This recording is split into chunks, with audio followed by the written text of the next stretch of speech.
አትብላ ያለው ፍሬ በበላ ሰዓት ከዛ በኋላ አዳም አትብላ ያልኩትን ፍሬ በላይኔ ብሎ እግዚአብሔር ከዛ በኋላ ምን አደረገው?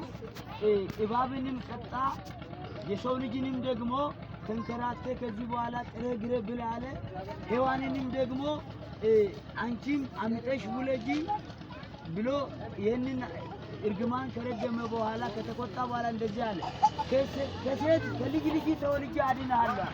ከሴቲቱ የሚወለደው እሱ የእባቡን ራስ ይቀጠቅጣል። ያ ትንቢት ማን ነው ብትሉ ክርስቶስ ወይም መሲህ ሆኖ ይመጣል የሚል ነው። ያ ማለት አብርሃም ለምሳሌ በእኔ አመነ ብሏል ኢየሱስ ክርስቶስ። አብርሃም በእኔ አመነ ሲል አንተ እንዴት አብርሃም በእኔ አመነ ትላለህ? አንተ ትላንት ነው የተወለድከው፣ አብርሃም ካንተ በፊት ነበር የነበረው ብለው በድንጋይ እስራኤላውያን ኢየሱስን ሊመቱ አሉ። ኖ እኔ በአካል አሁን ከመወለደ በፊት በእግዚአብሔር ዘንድ ነበርኩት ብሏል። እዚህ ዮሐንስ ወንጌል ላይ ምን ብሏል? በመጀመሪያ ቃል ነበር፣ ቃልም በእግዚአብሔር ዘንድ ነበር፣ ቃልም እግዚአብሔር ዘንድ ነበር ይላል። ይሄ ኢየሱስ ክርስቶስ ኑ ሰውን በመልካችን እንደ ምሳሌያችን እንፍጠር ሲል ብዙ ቁጥር ነው የሚያመለክተው። እዚያ ውስጥም የማይታይ አምላክ ምሳሌ ሆኖ አስቀድሞ ኢየሱስ ክርስቶስ ነበር። ነገር ግን በዘመን ፍጻሜ ተወለደ፣ አልተፈጠረም። ቅድምም አሁንም መወለድና መፈጠር ይለያያል። ከድንግል ማርያም ማኅፀን በመንፈስ ቅዱስ ተወለደ እንጂ ኢየሱስ ክርስቶስን አልተፈጠረም። ምክንያቱም ኢየሱስ ክርስቶስ አስቀድሞ እሱ ፈጣሪ ነበር። ነገር ግን የሰው ልጆችን ከኃጢአት ለማዳን ሲል ሰው ሆኖ መምጣት ነበረበት። ስለዚህ ነው እንደዛ ሆኖ የመጣው እንጂ መወለድና መፈጠር ፈጽሞ ይለያያል። ለዛ ነው ወልድ የምንለው እኛ። እሱ ወልድ ወይም የተወለደ ከእግዚአብሔር የራሱ እግዚአብሔር የሆነ ግን ሰው ሆኖ የተገኘም ነው።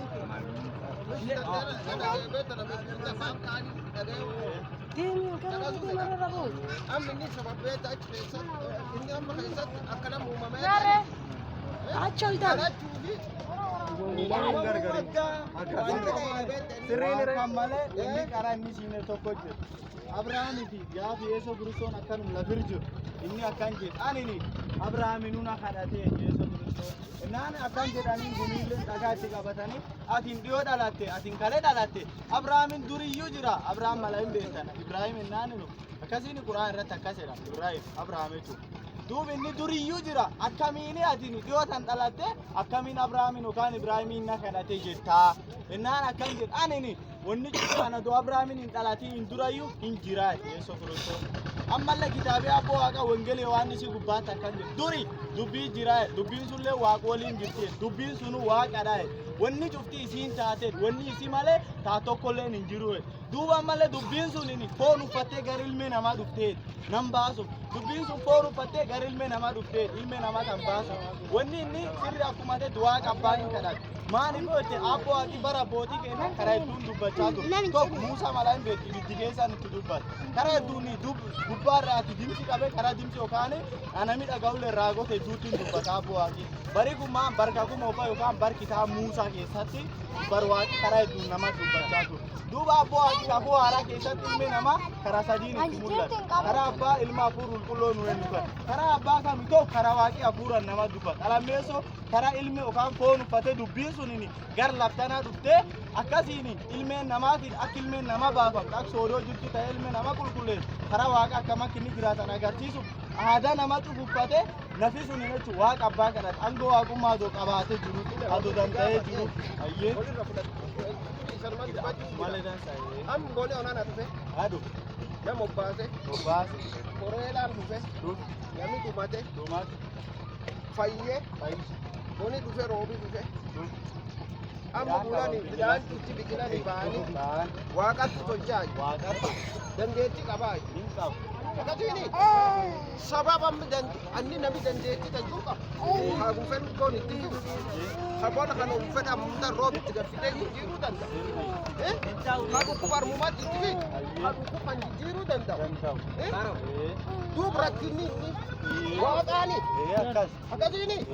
dur wanni laftanirriyaa islaamtaa Kiristaanota boorata ilmi namaa akka uffata araamooti isduroo waan dhiqooyyuu waan nama keessa hin jirre taateeni inni akkamiin waaqi tokko dalagaa kan siinuu qaba hawaan agan gahachuuf uume dandeettii guddoo kan qabu. akkas Uf dadhabbinni maaliitiif ilma namaa keessaa mul'ata akka lama ta'ee dhufee nama kadhate. akkas malee waan dansaa malee gaafii dansaallee wanni waan mamata tokkoyyuu waan kan dhageettani akkuma dubaanti waaqi fedhi hedduu qabu waan fedhi tolchuu danda'a anammoo si gaafata waaqi sila funnaan kiyya fuudhe asin naa kenni amma kana asin naa kenneeni waaqat maani funnaan kee asin tolchine as naa tolchitaa yookaan amma booraan keessan na dhaltana kuuno jaappaan yookaan hindiin nan dhalinii an jechuun danda'a waaqan hin danda'u waan ennaa waaqattu naa'u hin dhageettani ayyee wanni tokkan tokko fedhii waaqa ta'uu isaati wanni kun taateef guddoo karaan kun jechuudha tokkoffaan fedhii waaqaati isi lammeessoo siidu inni lammeessoon kitaabii waaqa yookaan kitaabii jireenya akkan jedhe dhiigkees lubbuu jiraa'el ilmeen namaa araarama argachuuf dhiigi jiguu malee akkasiin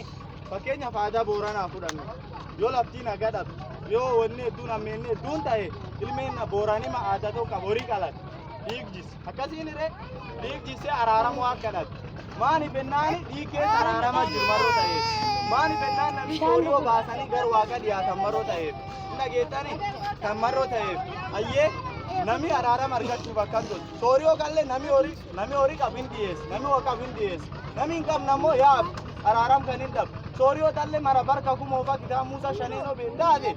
nama torbaanii dhiyeessan yookaan nam qabutu sooriyoo kan dhiyeesse akkasiin araaram galu yookaan araara waaqa irraa argatu hin dhageettani kan ammoo nami cuftinuu nami hin qabne tarii saphaliisfa tolchu atari oola waan qabuun tolchu duuba fuula abboo waaqa duratti ilmeen nama addunyaa ta'ee jirtu cuftinuu kanaan qulqullaa'uu hin dandeessu sooriyoo tanaan qajeelte araara argachuu hin dandeessu sun dhiisi namichi sooriyoo sun akki tolchan godhu iyyuu deebi'ee ofiiti fuula qulqullitti waaqa sun yoo seenu lubbuu ofiin sodaat maan ennaan inni nu duumarroo danda'u waan kan cuf tolchan ilmee nama kanallee bahuu hin dandeessu ennaa waaqummaan kafuu ilmee namaati kan kana raagisa yaasin ganni 700 dura abboo waaqi dubbatu waan kan akka ilmeen akka numaani foon uffatee Yesuus Kiristoosin gara lafaa dhufu kan tolchu kan maaniif ennaan amma araara argachuuf dhiigi hoolaa korbeessa tokkollee ilmee nama araara tolchuu hin danda'u ka tolchuu danda'u dhiigi qulqulloo tokko dhiigi qulqulloo ammoo abboo waaqi laftaan addunyaa tanirraa hin dhabin jirtu nami cufti cubbama marroo ta'eef waaqi ammoo karaa kan kanaan filate dhiigi qulqulloo tolchuuf Yesuus Kiristoosii yookaan waaqi aadaa nama guutatee akka nama rakkatee akka nama nyaatee dhugaa akkuma namni hedduulleen beeku akka nama nyaatee dhugee udaa'ee maanedee hojjetee lafta irra jiraate akkamiin ammoo waan tokko nu garsiisa kitaaba kana madu kitaaba fuula tokko si garsiise adoo aangoo waaqummaa qabu adoo aangoo waan cufa qabu nu wedhee ilmi namaa ta'e akkumatu baante kan cufatuu danda'u maanti salphisee maanti kan tolchu fedhe kun jaalala waaqa agarsiisa marroo kan cuf qabu salphatee foon uffatee ilmi namaa ta'e aadaa namaa nama waliin jira kan qofaaniti inni jechuun aangoo du'a kaasu lafta ergaaf jiru du'a nama kaasu nam sadi bul du'a kaasu dhukkub qabu naafa fayyis bal'aa baan kan cufatu aangoo kan cuf hin qabu garuu as waan